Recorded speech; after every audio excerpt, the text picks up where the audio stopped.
Hello, I'm Kevin Anderson. And I'm James Carty. And this is At the Lyric. Tonight we have Big Fan. It's the story of an overzealous New York Giants fan whose passion for the game begins to interfere with his daily life. Starring Patton Oswalt, here's the trailer. Game day. Game day. Here we go. Here we go. Let's get our seats.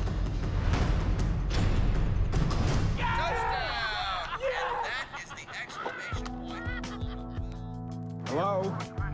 It's $5. Yeah, have fun in your box. I can't tell you how sick I am. I can't tell you how sick I am. Let's go to my boy Paul in Staten Island. He always brings the leverage. Hey, sports dog. I can't tell you how sick I am of all these bozos. Quantrell Bishop was in your face all day long, hitting a receipt. You mind? Yes, I do. Go to bed, Mom. Right there. Quantrell Bishop! God, I wish I brought a Sharpie. What's he gonna sign? Who cares? Let's go. I really wanted to just meet you, Mr. Bishop. We came all the way from Staten Island. You following us or something? No, we Talking, man. How long have I been here? 3 days. What was the score? How do you get a concussion when you got no brains? What this animal did to you, he's got to pay. How much time could he get? Maybe 3 to 5. Tell us everything that happened, and then we nail Quantrell. Quantrell Bishop will not be eligible to play. I think maybe I got amnesia. Yeah, sounds like you have amnesia. Paul got beat up by his favorite player, and now he's suing him for $77 million. Lots of people get beat up every day. I don't see you out there suing for them. None of them are my brother. I'm not gonna let you do $1 it. after I wipe my... You're a sick boy, you know that, Paul? You need help. And you need 6,000 egg rolls to put all that stuff on.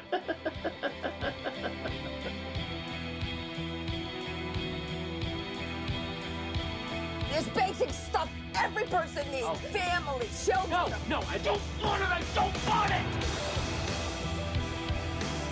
Where you going? Paul.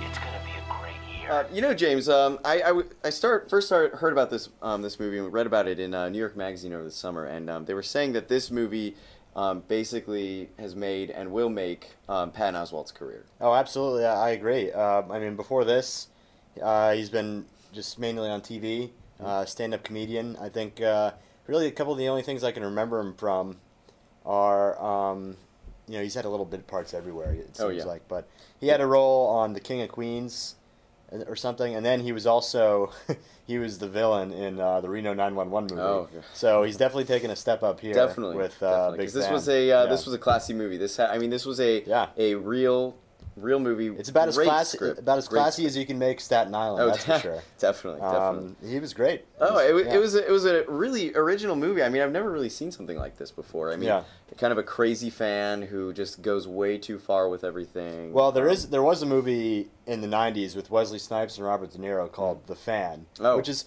sort of the same, kind of along the same plot lines, but it involves murder. Because I mean, every movie with Robert De Niro involves murder. Exactly. So, yeah. Well, the thing I liked about this one, and I was talking with my friend Nate a few weeks ago over margaritas at Elrod's, and we were talking about I think it was the Miami game, he left the game at the fourth quarter to come grab margaritas with me, and I was like, well, if you want to finish the game, why not? And he was like, it's just the game, and.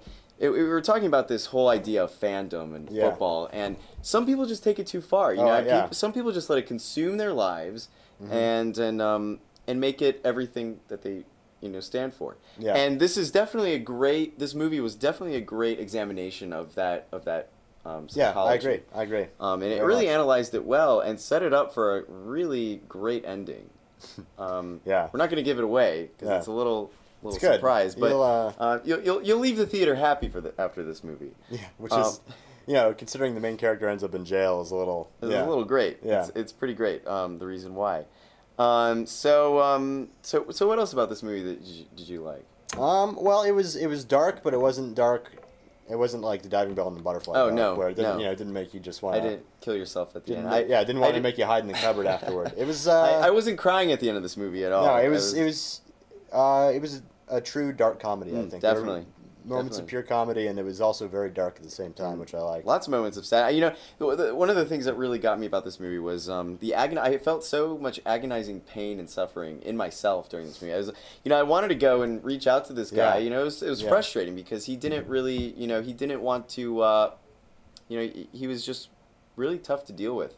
And he didn't want to face the problems that he was facing. Mm-hmm. So, so it was one of those like kind of frustrating movies in that sense. But it was like, if a movie can really get that kind of emotion coming out of an audience, I think that's really great. Yeah. This is a good one. This was a great one. It was written and directed by Robert Siegel. Who, not the faculty member. Not the faculty member in the English department here. But he was the writer for The Wrestler, which was another really great movie. Go see it. She got a lot of Oscar buzz last year. Yeah, which should have done better at the Oscars. Than Mickey Rourke should have won the Oscar. I think. Rourke well, that's a time for another show. For another show. We'll get to that one when we do the Oscar one.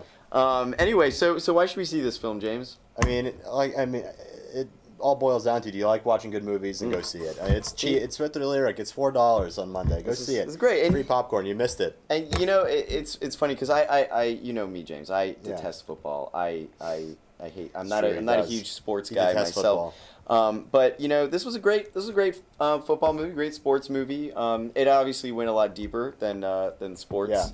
Yeah. It had a big psychological twinge to it. It isn't a football movie. I mean, there's no football in the movie except there's people talking about football, watching football, but there's no actual football. So don't let that scare you. Well, one last thing I want to say. My birthday is coming up, and it's going to be next Sunday. And there was a great little clip in this movie that involved a 50-cent birthday cake. Yeah. That was carried out by a big-breasted Staten Island woman, and it was the thing that the thing that I loved most about this little scene was they just really took that stereotype of the Staten Island woman and just played it up in like almost to absurdity. Yeah. All that was missing was the gabagool.